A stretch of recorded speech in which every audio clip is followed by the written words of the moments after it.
So today I wanted to talk a little bit about my evolving spiritual perspective on the world and, my own philosophy and how it's grown and changed, and some discrepancies that I kind of sometimes witness in the spiritual communities that I have witnessed, I guess. The one thing that makes me really upset is when people tell others that they are in victim consciousness as a way to silence them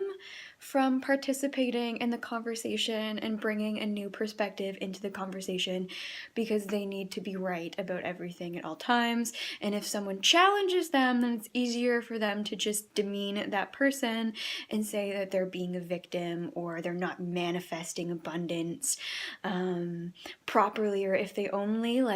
prayed and actively communed with the deity every day, then things would be perfect for them just like they are for others. It makes me really annoyed when I see that, when I've seen posts and it's like, oh, sorry, Susie,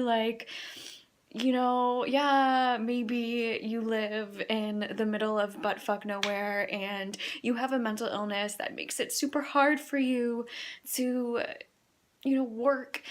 but you're really spiritual and you want to learn, and we don't really care because we only want to take into our tribes the beautiful women who are conventionally attractive with a particular mindset, and everyone else, we are just going to other them, and we're going to make them feel super shitty for having normal human hindrances on their ability to self-actualize, I suppose. Um, I think it's kind of an unfair thing to say to someone, because in certain situations, some people are needing to live in that victim consciousness, and they do feel like a victim, and they do feel like life has shit on them, and they do feel like they don't have opportunities, and and that's okay. That is perfectly fine to feel that way sometimes, to lay in bed and be like, why? I put in all this effort and still I, can't be in the world in the way that I would really wish to be in the world because I have this debilitating psychic mental experience that makes every single day of my reality a challenge. And often, a lot of these women come from places of incredible privilege, which is fine. But when they don't recognize it, and then they're trying to base everyone else's experience of how their spirituality should be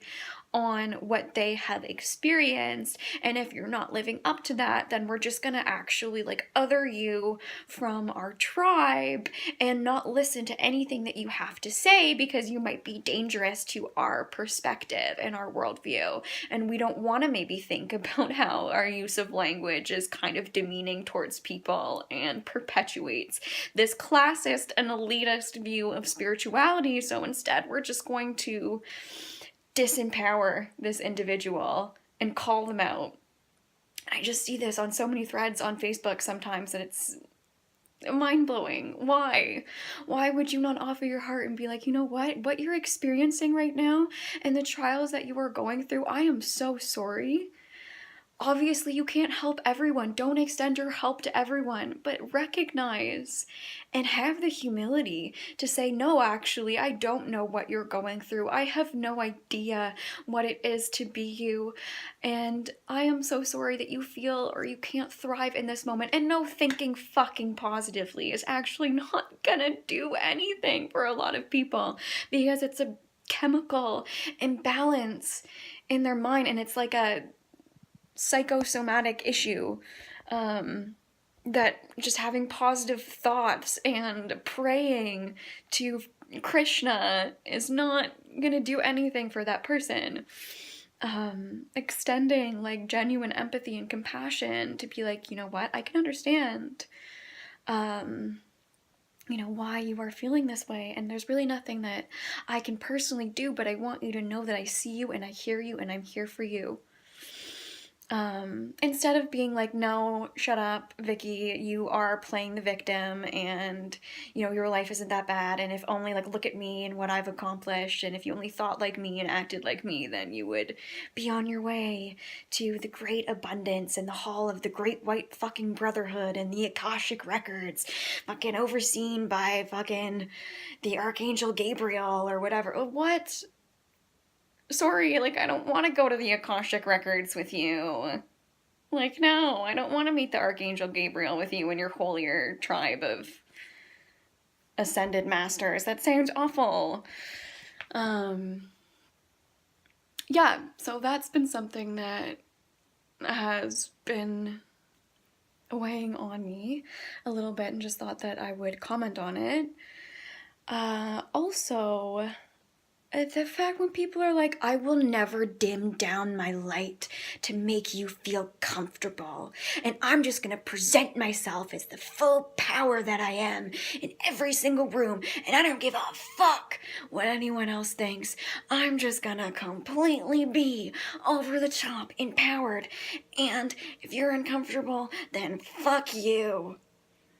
And great. Like, you should be empowered. You should feel good about who you are, but why do you have to be like, oh, and everyone else, fuck you for not being able to experience that, and here I am, and I'm just gonna roll up, like, in my sacred twin flame fucking relationship, and like, no, who cares about you, you little, like, shy person in the corner, like, I'm gonna be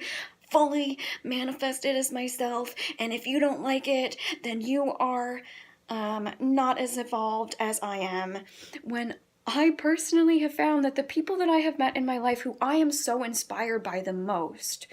these rare characters, that they are powerful. But their power is subtle enough that whomever they talk to, whomever they interact with, no matter if it's like that little 16-year-old kid with the